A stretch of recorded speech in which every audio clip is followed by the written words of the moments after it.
কখন গিয়েছিলা? রাত্রেবেলা, সন্ধ্যাবেলা। কেমন দেখছি? হ্যালো এভরিওয়ান, কেমন আছো সবাই? আশা করি খুব ভালো আছো আর আমরাও অনেক ভালো আছি।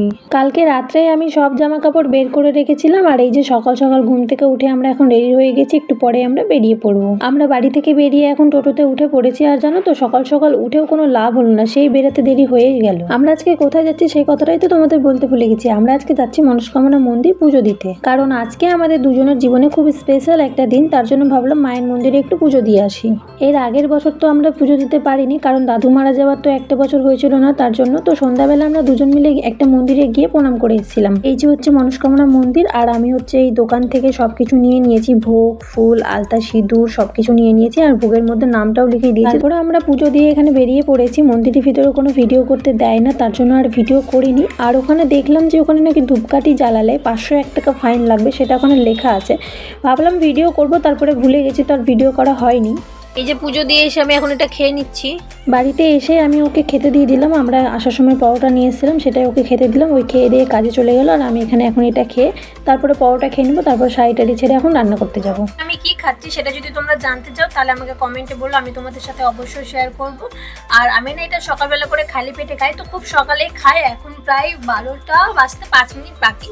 তো আজকে যেহেতু পুজো দিতে গেছিলাম মন্দিরে, তো তার জন্য আজকে দেরি হয়ে গেছে খেতে। তো ঠিক আছে, একদিন কোনো ব্যাপার না, আবার কালকে থেকে ঠিক সকালবেলায় খাবো। আমি জানো তো, রান্না করতে করতে ভাবছিলাম যে আজকের দিনে যে আমি বিয়ে করলাম শুধুমাত্র কি রান্না করার জন্য?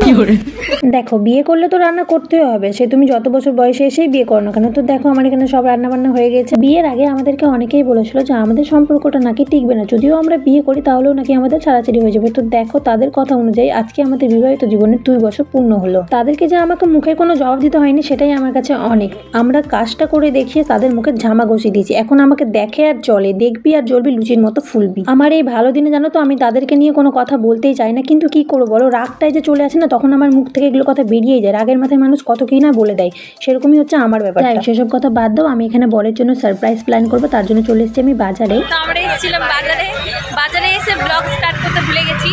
এখন মনে পড়লো, এখন ফুল নিতে এসেছি, এখন মনে পড়েছে যে ব্লগ করছি, তো তার জন্য তোমাদের শেয়ার করলাম। আর এই যেখানে নিয়েছি ঘড়ি, সেটা বাড়ি গিয়ে দেখাবো তোমাদেরকে। আমি ভুলে গেছি দোকানে গিয়ে দেখাতে, ব্লগ করতে, তাই তো চলো একেবারে বাড়ি গিয়ে তারপরে দেখা হবে। আরও অনেক কিছু নেবো, সেগুলো একেবারে বাড়ি অনেক কিছু বাজার করে নিয়েছি। এখানে আছে ঘড়ি, এটাতে হচ্ছে একটা ফুল, আর এটা হচ্ছে পূজার ফুল।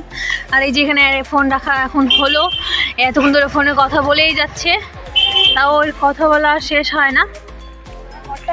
সবকিছু মোটামুটি নেওয়া হয়ে গেছে। তো এখান থেকে আমি চকলেটটা নিয়ে এখন চলে যাব বাড়ি। তো বাড়িতে এসে আমি ফ্রেশ হয়ে এখন আমি বসে গেছি গিফট প্যাক করতে।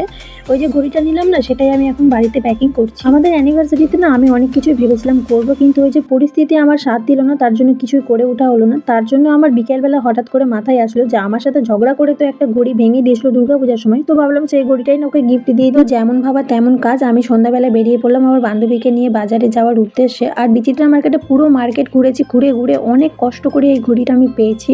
আর এখানে শাশুড়ি মায়ের সাথে কথা বলছিলাম। তো এই যে হচ্ছে গিফটটা, তো এটা প্যাক করার আগে আমি ভিডিওটা করে রেখেছিলাম। আর চকলেট সবসময় তো বর আমাকে এটা ওটা সারপ্রাইজ দিতেই থাকে, তো ভাবলাম এই অ্যানিভার্সারিতে ওকে আমি কিছু একটা সারপ্রাইজ দিই। ও না ভীষণ খুশি হয়েছিল। তারপরে কোনো প্ল্যান ছাড়াই হট করে রাত্রেবেলা এই ডিনারটা চলে আসলো, আর বাকিটা তোমাদেরকে নেক্সট পার্টে দেখাবো যে কি কি আর গিফট দিলাম।